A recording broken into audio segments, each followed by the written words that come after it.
Subscribe करें और bell दबाएं ताकि कोई खबर रह न जाए।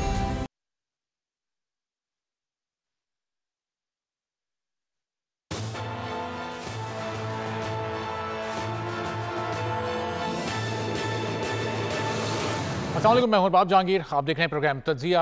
पाकिस्तान के इस वक्त निगरान वज़ीर आज़म अनवारुल्लाह काकड़ साहब ने अपने ओहदे का हल्फ उठा लिया है और अब बाकायदा तौर पर अपनी जिम्मेदारियां वो अंजाम देंगे। अब उनके सामने 90 दिन का जो चैलेंज है, 90 दिन में उन्हें इंतखाबात करवाने हैं। चूँकि अब शरीफ साहब साबिक वज़ीर आज़म हो चुके हैं, तो ये कितना बड़ा उनके लिए चैलेंज है।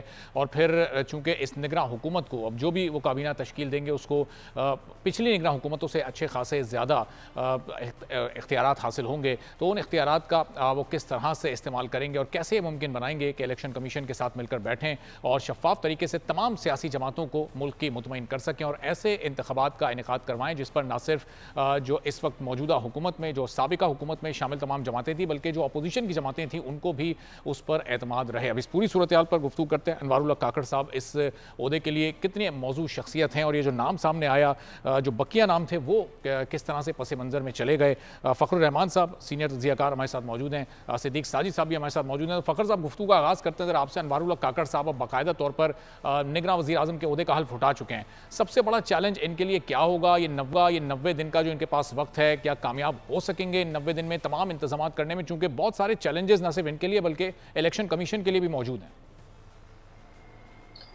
जी, बहुत शुक्रिया आपका। देखें, अनवारुल्लाह काकड़ साहब जो हैं अभी बतौर निगरान वज़ीर आज़म जो है हलफ उठा चुके हैं। अभी उन्होंने अपनी काबीना तश्कील देनी है और काबीना तश्कील देने के बाद पता चल आप कह सकते हैं कि उनके इरादे क्या हैं। बज़ाहिर और जो आइन में दर्ज है कि उनका तो सिर्फ एक ही काम है कि इलेक्शंस का इनेकाद कराना है 90 दिन के अंदर। अब इन इलेक्शंस के इनेकाद के हवाले से इलेक्शन कमीशन ऑफ पाकिस्तान के साथ वो किस तरह की कम्युनिकेशन करते हैं, वो पहला राब्ता कैसे करते हैं, उससे उनके इरादों का पता चलेगा। वो कि उन्होंने आज हलफ लेने से पहले अपने ट्विटर अकाउंट से बयान जारी किया था कि अल्लाह ताला उनको सुरखरू करे, उनको जो जिम्मेदारी दी जा रही है और उन्होंने साफ शफाफ इलेक्शन जो है, मुनसिफाना इलेक्शन जो उसका इनेकाद करना है। तो अब नीयत तो उनकी क्लियर है, लेकिन जो फ़खर साहब उसी ट्वीट में उन्होंने अपने जो सियासी वाबस्तगी थी उसको भी ख़त्म किया, अपनी जमात से उन्होंने अलहदगी इख्तियार की। जी हाँ, बिल्कुल। उनको न्यूट्रल होना चाहिए और उनको होना पड़ेगा। और दूसरी बात ये है कि वो बलूचिस्तान अवामी पार्टी से उनका ताल्लुक़ था, सेनेटर थे वो, गो के वो आज़ाद सेनेटर मुंतखब हुए थे, लेकिन उन्होंने उससे भी इस्तीफ़ा दे दिया है। तो ये उनके लिए एक बड़ा टास्क है। और जो इस वक्त सूरत हाल चल रही है, केयर टेकर आने से पहले तक की जो सूरत हाल थी, उसमें जिस तरह से पाकिस्तान पीपल्स पार्टी है, पाकिस्तान मुस्लिम लीग नवाज़ हैं, ये दो बड़ी जमातें हैं। बाकी पाकिस्तान तहरीक इंसाफ है, उसके हवाले से जो क्रैकडाउन उन पर चल रहा है वो तो एक साइड पर है। लेकिन हमें इस वक्त इन बड़ी सियासी जमातें जो कि अपने आप को जमहूरी कहती थी, उनकी तरफ से वो जोश और जज्बा जो है वो 90 दिन के इलेक्शन के अंदर जाने का वो नज़र नहीं आया है।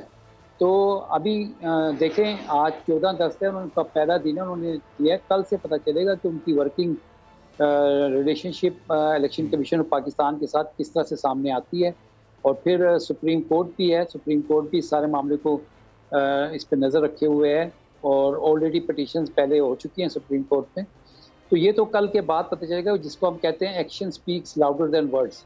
तो जो काकड़ साहब का तर्ज अमल होगा, उससे हम कुछ आगे बात कर सकेंगे। फिलहाल तो उन्होंने इस हज़म का इरादा किया है कि वो बतौर निगरान वज़ीर आज़म उनका काम है इलेक्शंस का इनेकाद, आम इंतखाबात का इनेकाद 90 दिन के अंदर। ठीक है, तो सिद्दीक साहब, ये अब 90 दिन में से भी 4-5 दिन तो माइनस हो ही चुके हैं, चूँकि इस पूरे अमल में जब हुकूमत तहलील हुई और आज उनके हल्फ उठाने तक काफ़ी रोज़ लग गए। अब जो मईशत का एक इस वक्त मुल्क में सूरत हाल है, जो आगे खारजा पॉलिसी है, जिस तरह से ताल्लुकात है पाकिस्तान के दीगर ममालिक से, तो अब उस तनाजुर में लग रहा था कि कोई मईशतदान या कोई बैनुल-अक़वामी उमूर का माहिर सामने आ सकता है। उसमें मुख्तलिफ नाम भी सामने आ रहे थे। अब अनवारुल्लाह काकड़ साहब के लिए एक तो जो मुल्की चैलेंजेस हैं वो, और फिर बैनुल-अक़वामी सतह पर क्या आप समझ रहे हैं, चूँकि आने वाले दिनों में बड़े अहम डिसीजन भी इनको लेने पड़ेंगे मईशत के हवाले से? जी बिल्कुल, और सबसे बड़ा डिसीजन तो इनको कल ही लेना पड़ेगा। पेट्रोलियम मसनूआत की कीमतों में ये इजाफा करते हैं या फिर बरकरार रखते हैं, ये इनके लिए सबसे बड़ा चैलेंज है, उनके सामने आ रहा है।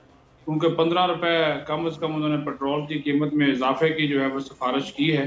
तो अब देखते हैं कि ये अवाम के ऊपर आते ही बिजली गिराते हैं या अवाम को कोई रिलीफ देते हैं, ये इनके लिए सबसे बड़ा चैलेंज है। फिर जो IMF के साथ आपने कमिटमेंट की हुई है, उनको किस तरह पूरा करना है, इस सिलसिले में कल इसहाक डार की इनके साथ एक बड़ी डिटेल मुलाकात हुई है, जिसमें उन्होंने जो IMF के साथ जो मुआहदा हुआ है उस पर अमल दरामद की जो शराइत हैं, जो उनकी बहुत ज़्यादा जो इकदामात हैं, उसके बारे में उन्होंने इनको ब्रीफ किया है और ये लेकर चलेंगे। इन्होंने ये यकीन दिलाया है, ख़ास तौर पर नून लीग की जो ज़ाहिर है हुकूमतों को वही लीड कर रहे थे, PDM की हुकूमत को, कि जो कमिटमेंट्स आप लोगों ने की हैं उनको मैं जो है वो आगे लेकर चलूँगा।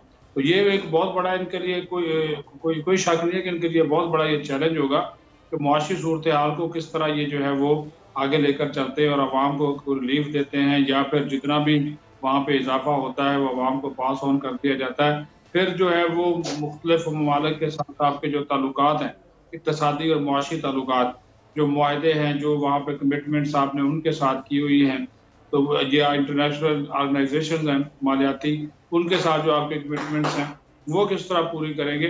मेरे ख्याल में ये जो इसमें एक बड़ा रोल हमारे जो मुक़्तदर हल्के हैं वो भी प्ले करेंगे। जब से ये काउंसिल बनी है, special investment facilitation council SIFC, उसके तहत भी आपको पता है कि उसका बुनियादी मकसद मुल्क की मुआशी सूरत हाल को ही बेहतर करना है। तो वो भी जब बाज़ाब्ता मुलाकात या मीटिंग इस काउंसिल की दोबारा या एपेक्स कमेटी की होगी, तो उसमें भी एक जो हमें है ना गाइडलाइन या रोड मैप जो है वो मिल जाएगा।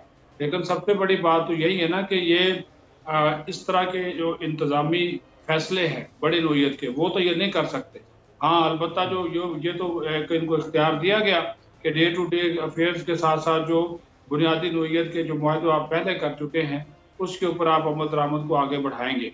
तो वो तो ये कर सकते हैं, लेकिन कोई नया मुआहदा करना या कोई बहुत ज़्यादा आगे जाना, वो इनके लिए जो है वो मुश्किल होगा।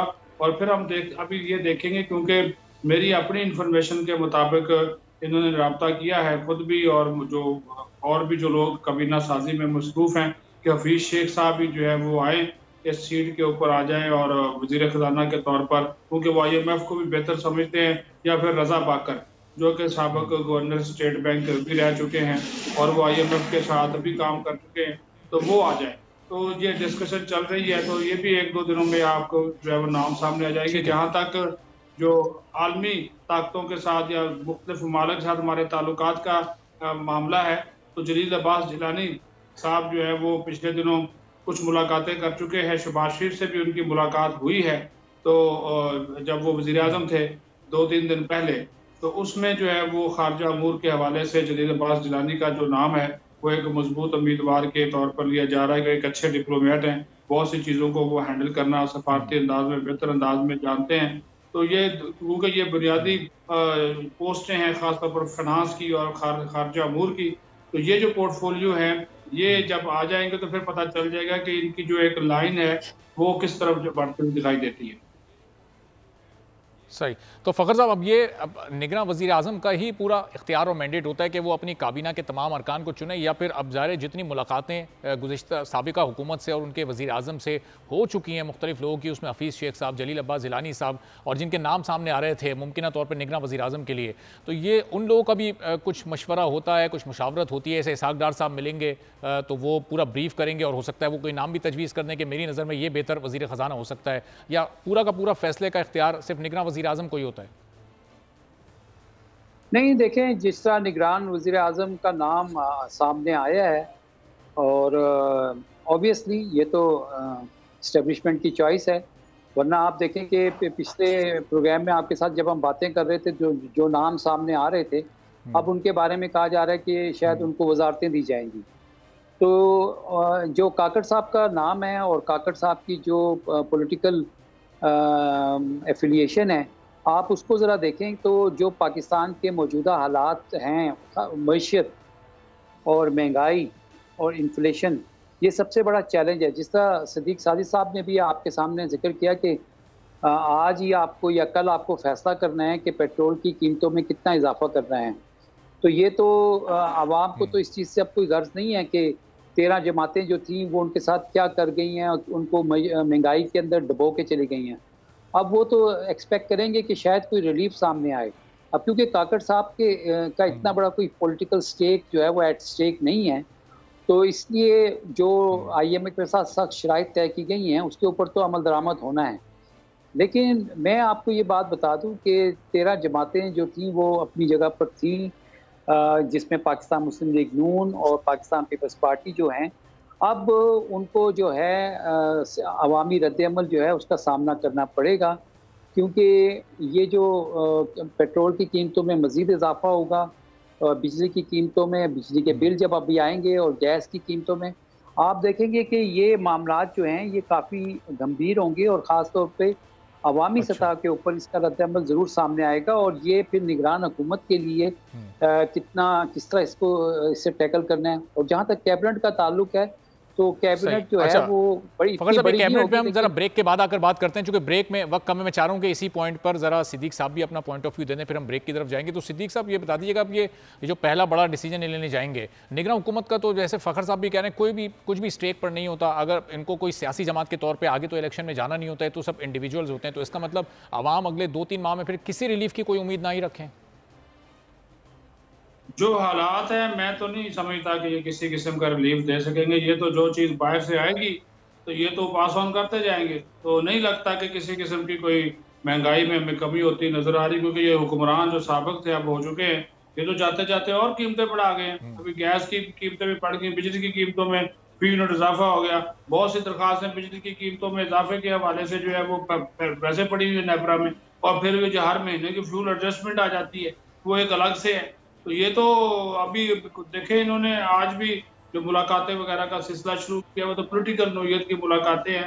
कल इनकी मीटिंग्स होंगी, कल इन्होंने पहला इजलास ही जो है वो मुआशी माहिरीन का बुलाया है, जो वज़ारत खजाना की मुआशी टीम है उसके साथ काबीना जो फिर ये अब आने वाले दिनों में रिलीफ आवाम को नहीं मिलेगा, तो फिर जो हुकूमत मुआशी इस्तेहकाम की बात करके गई थी वो कौन सा मुआशी इस्तेहकाम था, किस तरह से इन्होंने पाकिस्तान को मझधार से निकाला था, इस पर बात करेंगे एक ब्रेक के बाद।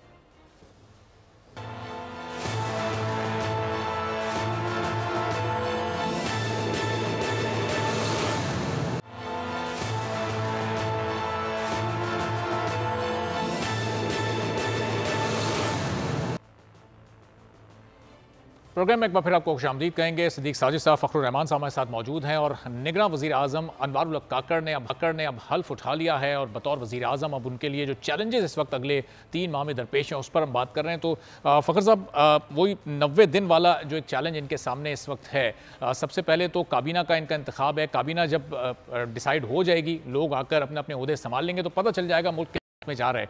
इलेक्शन कमीशन पर अब इस वक्त कितनी भारी जिम्मेदारी है, और अब उसके लिए बड़ा मुश्किल है कि 90 दिन में वो हल्का बंदियां भी करे, नई मरदमशुमारी के तहत इंतखाबात का इनेकाद भी हो, तो फिर इसका मतलब है कि ये साल इलेक्शन का साल नहीं है।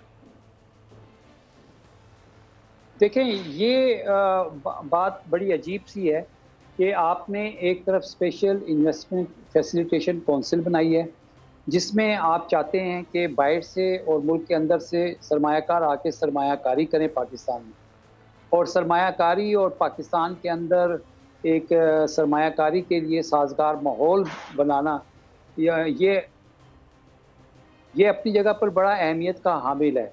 अब इसके लिए दोनों चीज़ें एक दूसरे पर डिपेंडेंट करती हैं, यानी कि सियासी इस्तेहकाम और माशी इस्तेहकाम। अब सियासी इस्तेहकाम जो है उसके साथ तो इलेक्शंस का प्रोसेस है। अगर आप इलेक्शंस की तरफ नहीं जाएंगे तो पहले ही 2 इलेक्शंस जो ड्यू थे वो नहीं हो चुके हैं, उसकी आईनी तौर पर खिलाफ वर्जी हो चुकी है। सुप्रीम कोर्ट की जानिब से 2 अहम फैसले भी सामने आ चुके हैं, और जो पिछली हुकूमत थी उसमें अटॉर्नी जनरल और इलेक्शन कमीशन ने तहरीरी तौर पर सुप्रीम कोर्ट को ये यकीन दहानी कराई थी कि एक साथ ही सारा इलेक्शन कराने के लिए वो तैयार हैं। अब ये यकीन दहानी इस वक्त सुप्रीम कोर्ट के ऑर्डर्स का हिस्सा बन चुकी है, उनके फैसलों का हिस्सा बन चुकी है। इलेक्शन से आप भाग नहीं सकते। बाकी पाकिस्तान के दोस्त ममालिक हैं, उन्होंने पाकिस्तान को पाकिस्तान के अंदर सियासी इस्तेहकाम लाने का मशवरा दिया है। तो निगरान सेटअप जो है उसके लिए एक तरफ IMF के साथ जो शराइत तय की गई हैं उस पर अमल दरामद को यकीनी बनाना है, दूसरी तरफ जो सियासी प्रोसेस है इलेक्शंस के हवाले से उसको आईनी तौर पर आगे ले जाना है। तो अगर कोई इस प्रोसेस से आगे जाने की कोशिश करेगा और फिर इलेक्शंस को 90 दिन के बजाय 6 महीने के लिए आगे करने की कोशिश करेगा, तो इसके फिर अपने रद्द अमल जो है वो सामने आएगा और ये अवामी सतह पर सामने आएगा। इसमें बुनियादी फैक्टर जो है वो महंगाई है और ये पेट्रोल की कीमतों में इजाफा, बिजली की कीमतों में इजाफा।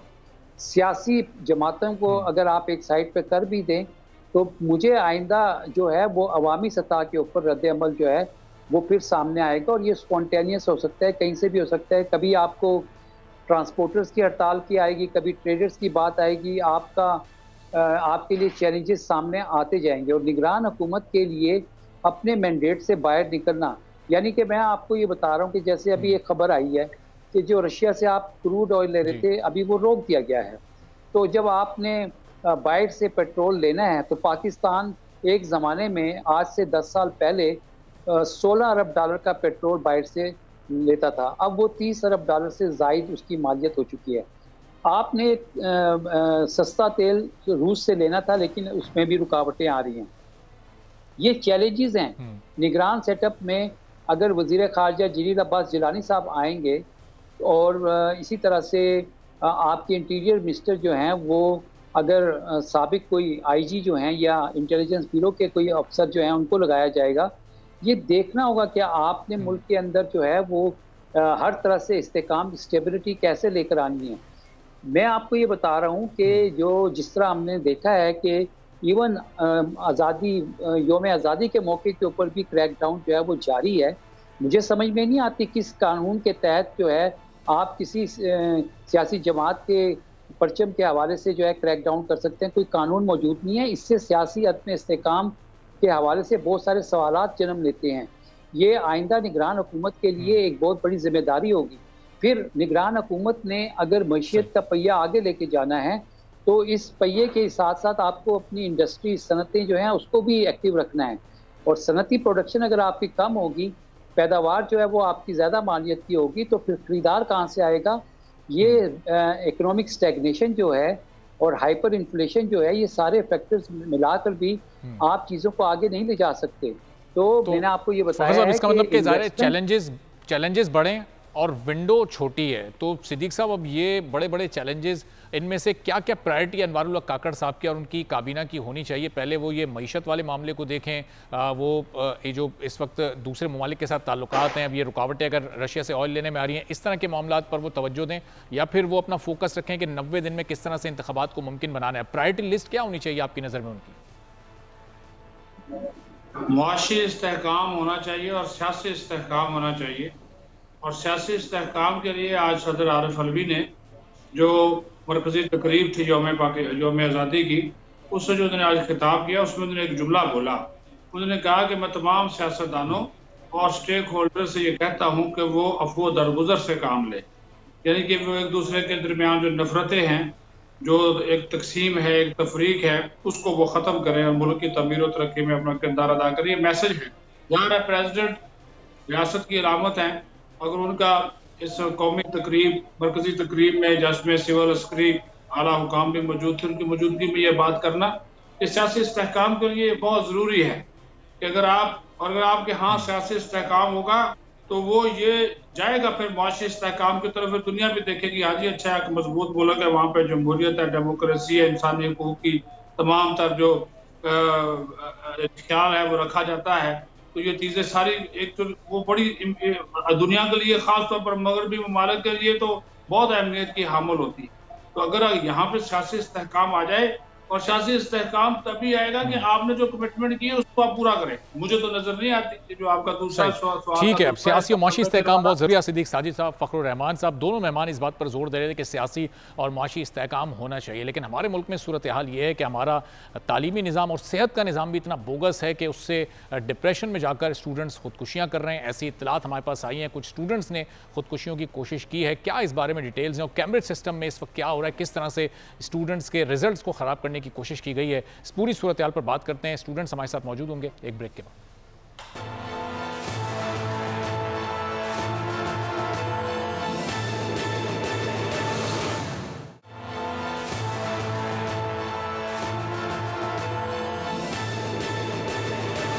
प्रोग्राम में एक बार फिर आपको खुशामदीद कहेंगे। और हमारे मुल्क का एक अलमिया है कि हमारे मुल्क में तालीम और सेहत पर बहुत ही कम तवज्जो दी जाती है, और इस शोबे में ख़ास तौर पर जो स्टूडेंट्स होते हैं जो कोशिश कर रहे होते हैं आगे मुल्क की बागडोर संभालने की और बेहतर अंदाज में अपने तालीमी करियर को आगे बढ़ाने की और आगे जाकर टॉप प्रोफेशनल्स बनने की, उनको इस तरह से जहनी अजियत दी जाती है कि वो डिसहार्ट हो जाते हैं, डिप्रेशन में चले जाते हैं। ख़बरें यहाँ तक आ रही हैं कि लोग इस वक्त जो मेडिकल एंड डेंटल कॉलेजेस के एडमिशन टेस्ट होने हैं वो चूँकि इतने जल्दी हो रहे हैं, स्टूडेंट्स के पास प्रिपरेशन का वक्त नहीं है, तो स्टूडेंट्स खुदकुशियाँ करने पर मजबूर हैं। हम कैम्ब्रिज सिस्टम की बात करें तो वहाँ पर ग्रेडिंग सिस्टम के जो मेरिट है उसको उसकी धज्जियाँ उड़ा कर रख दी गई हैं। जिन स्टूडेंट्स के ए और बी ग्रेड्स आते थे उनको सबको यानी बस ऐसा लग रहा है कि बगैर देखे डी और ई और पता नहीं कौन कौन से लोअर ग्रेड्स दे दिए गए हैं, जिससे अब उन स्टूडेंट्स के मुस्तकबिल दाव पर लग गए हैं। तो इन दोनों इशूज़ पर हम साथ साथ बात करते हैं। शुजा मुबारक साहब माहिर तालीम हमारे साथ मौजूद हैं। दो स्टूडेंट्स इस वक्त हमारे साथ मौजूद हैं, शहीर अहमद जो कि कैम्ब्रिज सिस्टम से ताल्लुक़ रखते हैं, और मेडिकल स्टूडेंट किन्जा मौजूद हैं जिनको अभी MD कैट देना है, यानी मेडिकल का एंट्री टेस्ट देना है।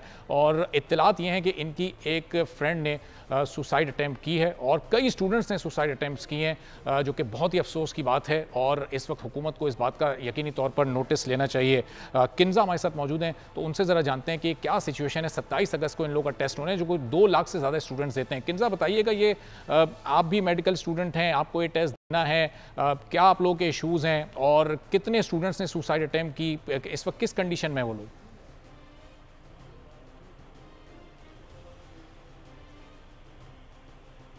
आवाज़ आ रही है आपको किन्जा? अस्सलाम वालेकुम। जी आपको आवाज़ आ रही है? जी वालेकुम सलाम। बिल्कुल, अस्सलाम वालेकुम। जी वालेकुम सलाम। जी बताइएगा, 27 तारीख को आप लोगों का टेस्ट है, इस वक्त सिचुएशन क्या है, डिमांड क्या है आप लोगों की और किस बेसिस पर है? आप टीवी बंद कर दीजिएगा, टीवी का वॉल्यूम अपनी कम कर दें, आप यहाँ पर बात करें, आप इस वक्त लाइव ऑन एयर हैं। देखिए हमारे टेस्ट 27 तारीख को है, लेकिन हम लोग चाह रहे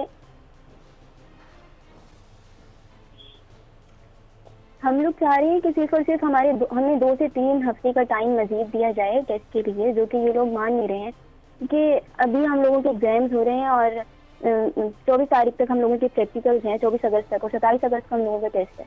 तो डिमांड सिर्फ ये है कि हम लोगों को 2 से 3 हफ्ते का मजीद टाइम दिया जाए, जिसके लिए PMDC ने कहा था कि वो इजलास बुलाएंगे, वो मीटिंग करेंगे, बट ऐसा नहीं हुआ। उन्होंने नोटिफिकेशन जारी कर दिया बगैर किसी मीटिंग के और कह दिया कि हम लोगों ने मीटिंग कर लिया, और फिर रीज़न ये दिया गया है हमें कि जी हम लोगों ने सारी अरेंजमेंट्स कर ली हैं, अब ये मुमकिन नहीं है।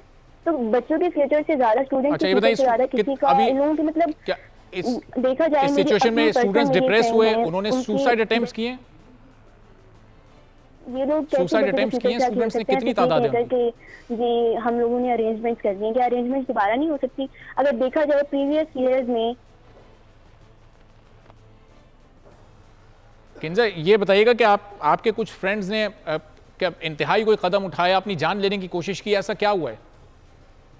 टेस्ट जो है वो सितंबर में कंडक्ट करवाया था, लेकिन इस ईयर अगस्त में क्यों सिर्फ 2 या 3 हफ्तों की डिमांड कर रहे हैं स्टूडेंट्स को? इसमें कोई ऐसा हर्ष तो नहीं है ना कि ये लोग उसको नहीं दे सकते हैं? इन लोगों ने जब कमेटी ने इन लोगों को ऑर्डर दे दिया था कि इजलास बुलवाया जाए, इस चीज़ पे मीटिंग की जाए, स्टूडेंट्स को मजीद टाइम दिया जाए, तो फिर इन लोगों को चाहिए कि दें। लेकिन इन लोगों ने PMDC ने डायरेक्ट जो है नोटिफिकेशन, पहले तो ये बच्चों को इस चीज़ में आस में रखा हुआ था कि जी देंगे, बट एंड में आके ये फैसला कर दिया कि कोई टाइम नहीं है, और उसी वजह से स्ट्रेस में आके बच्चों ने, स्टूडेंट्स ने जो है सुसाइड अटैम्प्ट की है। मेरी फ्रेंड है, एक और लड़के ने की है, 3 से 4 स्टूडेंट्स जो है हॉस्पिटल में हैं इसी वजह से, क्योंकि ये इतना इजी एग्जाम नहीं होता है कि आप उसको जो है 1 या 2 हफ्ते में प्रिपेयर कर दें। आपको पूरा टाइम मैनेज करना पड़ता है, एक चीज़ को लेके चलना पड़ता है। रिवीजन बहुत ज़रूरी होती है MD कैट के लिए, लेकिन यहाँ पर तो मतलब पूरा हमें सिलेबस कवर करने के लिए टाइम नहीं दिया जा रहा। अब रिपीटर्स को तो ठीक है, चलें, आप लोगों को टाइम नहीं दिया जा रहा और 3 से 4 बार रिपीट करके ठीक है, चलें ज़रा नहीं कर पाते हैं। मुझे मौका दीजिएगा, ज़रा मैं शहीर से भी जान लूँ कि कैम्ब्रिज सिस्टम में जिस तरह से रिजल्ट को ख़राब किया गया है, क्या उसकी वजूहत हैं और कितने स्टूडेंट्स उसमें मुतासिर हुए? शहीर ज़रा आप बताइएगा, क्या आप लोग के ग्रेड्स आए, नॉर्मली आप लोग क्या ग्रेड्स एक्सपेक्ट कर रहे थे, ये क्या इशू हुआ है पूरा?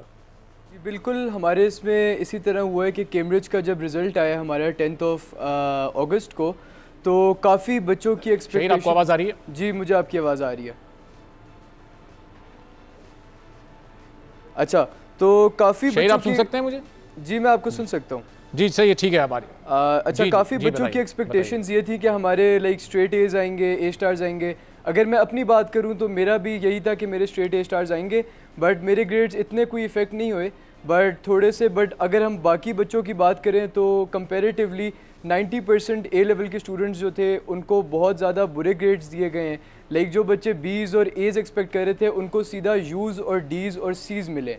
तो ये बात बिल्कुल ही मुनासिब नहीं है कि जिन बच्चों ने अपनी दिन रात मेहनत करके उन्होंने अपने पेपर्स की तैयारी की है, क्योंकि पेपर्स की तैयारी करना ए लेवल्स बहुत मुश्किल होता है, तो ए लेवल्स की तैयारी करना इतना आसान नहीं होता। जिन बच्चों ने पूरा साल, इवन गैप ईयर के स्टूडेंट्स हैं जिन्होंने 1 साल का गैप लेके, क्योंकि वो ए लेवल्स के पहले और दूसरे साल में सही परफॉर्म नहीं कर सके थे, तो उन्होंने पूरे साल का गैप लेके अपने घर से उन्होंने बाहर कदम नहीं निकाले। हमारे पास ऐसे केसेस आए कि जो बच्चे कह रहे थे कि हमने पूरा साल मेहनत की और हमने जो पेपर दिया है वो हम उसमें 110% कॉन्फिडेंट थे कि हमारा पेपर ए स्टार वाला नहीं तो ए वाला तो पेपर हुआ है, बट जब रिजल्ट सामने आए तो रिजल्ट्स में किसी का डी आया हुआ है, किसी का ई आया हुआ है, किसी का यू आया हुआ है। तो इस रिजल्ट पर शहीर क्या कह रहे हैं कैम्ब्रिज, जिन लोगों से फिर आपने, जो रेलेवेंट अथॉरिटीज़ थी उनसे जब आप लोगों ने कांटेक्ट किया, उनकी तरफ से क्या फिर मौक़िफ़ सामने आया? रेलेवेंट अथॉरिटीज़ ने हमें लाइक कैम्ब्रिज ने स्कूल्स को यही बोला है कि आप अपने बच्चों को बोलें कि अगर उन्हें अपने ग्रेड्स पे यकीन नहीं है तो वो पेपर रीचेक करा लें। अब पेपर रीचेक कराने की जो फीस है इट इज़ लाइक 35,000 रुपीज़ पर कॉम्पोनेंट। अगर आप पूरे प्रूफ के साथ लाइक पेपर आपके सामने आएगा, आपको पूरा पता चलेगा कि आपका पेपर चेक किस बेसिस पे हुआ है, राइट। तो उसकी फ़ीस 35,000 रुपीज़ है एक कॉम्पोनेंट के, और ए लेवल्स के कोई तकरीबन 4 से 5 कॉम्पोनेंट हर सब्जेक्ट के होते हैं। तो अगर बंदा रीटेक दे, अगर बंदा अदरवाइज आप लोग अगर सेम रिजल्ट से कंटिन्यू करते हैं तो फिर जो यूनिवर्सिटीज में आप लोग का एडमिशन से फिर अगर हम आप लोगों ने पहले अप्लाई जो इस बार बच्चों के रिजल्ट्स आए हैं उससे बेसिकली इम्पैक्ट ही इस पे पड़ा है कि बच्चों की फ्यूचर स्टेक पे लग गया है। सही है, जिन यूनिवर्सिटीज़ ने बच्चों को ऑलरेडी एडमिशन दिए हुए थे, अब यूनिवर्सिटीज़ कह रही हैं कि हमने आपको एक कंडीशनल ऑफर दी थी और अब इन ग्रेड्स के साथ हम आपको अपनी यूनिवर्सिटी में नहीं ले सकती क्योंकि आप हमारा। ठीक है, चलें अब शाही रुकिएगा ज़रा, अब मुझे ज़रा मौका दीजिएगा, चूँकि शुजा साहब भी मौजूद हैं, माहिर तालीम है। शुजा साहब, दोनों स्टूडेंट्स को आपको सुनवाने का मकसद ये था कि आप देखें, आप जो हमारी शुजात मुबारक साहब हमारे साथ मौजूद हैं, तो शुजात साहब ये जो आपने देखा कि मेडिकल फील्ड में क्या हो रहा है, किस तरह से स्टूडेंट्स को अजियत दी जा रही है, वो लोग खुदकुशियों पर मजबूर हो रहे हैं। अभी बच्ची ने बताया कि उसके चंद दोस्त हॉस्पिटल में, यहाँ पर जो लोग एग्जाम दे चुके हैं उनके नंबर्स को गैर ज़रूरी तौर पर काटा जा रहा है, उनके मुस्तकबिल को तारीक किया जा रहा है, ये क्या हो रहा है हमारे मुल्क में? बहुत शुक्रिया जी।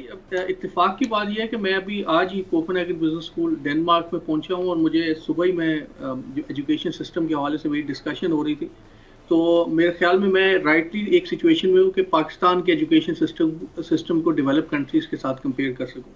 सबसे पहली बात यह कि अनफॉर्चुनेटली पाकिस्तान का जो मैट्रिक लेवल तक एजुकेशन सिस्टम है ये हाईली मैट्रिक टिल्टेड है। अगर आप देखें, मेरिट्स को देखें, जॉब्स को देखें, या कहीं पे भी एडमिशन्स को देखते हैं, मैं खुद बहुत सारी यूनिवर्सिटीज़ के एडमिशन प्रोसेसेस को देखता रहा हूँ, ये मुझे उनका इल्म है, तो वो मैट्रिक सिस्टम टिल्टेड है। यानी कि मैट्रिक के स्टूडेंट्स जो कि अगर अच्छे मार्क्स ले लेते हैं और उसके मुकाबले में ए लेवल का बच्चा वही ग्रेड लेता है, तो यूजुअली मैट्रिक के बच्चे को आसानी से उसमें एडमिशन मिल जाता है। एक बात। सेकेंडली, ए लेवल के given the nature of the subjects, जो एग्ज़ाम्स जिस तरह से होते हैं, वो जाहिर है कि उतने ज़्यादा परसेंटेज नहीं आती जैसे कि मैट्रिक सिस्टम में आती है। और मैट्रिक सिस्टम में आपको ये भी पता है कि वो जो और भी दूसरे भी बहुत सारे ज़राए होते हैं, चीटिंग वगैरह अच्छी खासी होती है, कुछ बोर्ड तो इसके लिए फेमस भी है। तो इस सिलसिले में मेरा ख्याल है कि हमें वो स्टूडेंट जो कि कैम्ब्रिज सिस्टम या ए या ओ लेवल की तरफ जाते हैं उनको लिवरेज देना चाहिए। उनके लिए या तो एक सेपरेट सेटअप हो या जो कुछ भी हो, उनको किसी न किसी तरीके से कंपनसेट करना चाहिए। हैविंग सेड दैट, मैं ये समझता हूँ कि स्टूडेंट का ये क्लेम कि पेपर्स सही नहीं चेक हुए, मेरा नहीं ख्याल कि इस तरह से होगा। पेपर सही चेक होते हैं, कई दफ़ा आपको कन्फ्यूजन हो जाती है, तो ब्लेम उन पे डालना कुछ मुनासिब बात नहीं है। अब मैं, अगर मुझे आगे आप मुझे मौका दें तो एक और मैं बात आपको गोशगुजार करना चाहूँगा कि हमारे यहाँ जो सबसे बड़ा मसला है इंट्री टेस्ट का, ये इंट्री टेस्ट लिए जाते हैं और इन इंट्री टेस्ट का मकसद ये होता है कि स्टूडेंट की कैपेबिलिटी को, उनकी असेसमेंट, उनकी जो तालीमी क्वालिफिकेशन है, जो उनका लेवल है, उसको जांचा जाए कि वो किस हद तक क्या वो उस डिग्री प्रोग्राम को कैरी ऑन कर पाएंगे या नहीं कर पाएंगे। अनफॉर्चुनेटली हमारे यहाँ जो इंट्री टेस्ट बहुत ज़्यादा प्रिवेलिंग है, जो चाहे वो मेडिकल के हों चाहे वो इंजीनियरिंग के हों, वो इंट्री टेस्ट इस तरह से बनाए जाते हैं, इतने मुश्किल बनाए जाते हैं कि उनके पीछे यही पर्पस नज़र आता है कि सिर्फ स्टूडेंट को फेल किया जाए। मैं कई ऐसे लोगों से मिला हूँ जिन्होंने इंट्री टेस्ट बनाए। एक मैं इंग्लिश के प्रोफेसर थे, मेरी उनसे मुलाकात हुई, तो उनसे मैंने पूछा, यार जो आपने वो टेस्ट बनाया था वो फ्लां वर्ड का आप मुझे ज़रा बताएं उसका क्या मतलब है। तो उसने खुद इस चीज़ को कॉन्फेस किया कि एंट्री टेस्ट बनाने वाले लोग 50% लोगों को अगर आप वही टेस्ट देंगे तो उसको सॉल्व नहीं कर पाएंगे। तो मुझे ये लगता है कि हमारे यहाँ जो एंट्री टेस्ट है हम वो बोरो कर लेते हैं GMAT GRE के पैटर्न्स को और उन्हीं को आगे हम चला देते हैं। तो ये यहाँ पे बहुत और बिल्कुल शुजा साहब, ये इस सिलसिले में ज़ाहिर है इसके हल क्या हो सकते हैं, तजावीज़ क्या हो सकती हैं, तो ये अगली किसी नशिस्त में इंशाल्लाह इस पर तफसील से गुफ्तगू करेंगे, चूँकि आज तो वक्त बिल्कुल ख़त्म हो गया। बहुत शुक्रिया शुजात मुबारक साहब, शहीर अहमद और किरण और माहिर तालीम हमारे साथ मौजूद थे। और ये इस वक्त सूरत हाल है कि स्टूडेंट्स जिनको आगे अपना करियर लेकर जाना है, पाकिस्तान की बागडोर संभालनी है, वो डिप्रेस होकर ख़ुदकुशियाँ करने पर मजबूर हैं, वो अदालतों के धक्के खाएँ तो शायद उन्हें इंसाफ की उम्मीद है, वरना इस सिस्टम से उन्हें कुछ भी मिलने वाला नहीं है। इजाज़त दीजिए, अल्लाह हाफ़िज़।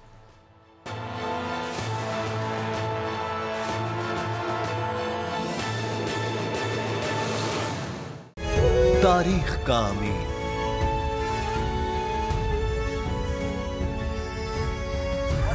आजादी की अलामत,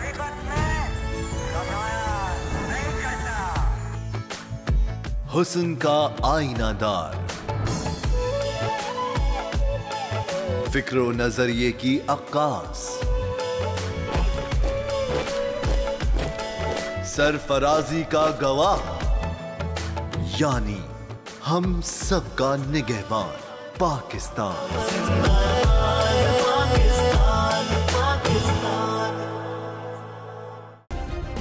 सब्सक्राइब करें और बेल दबाएं ताकि कोई खबर रह न जाए।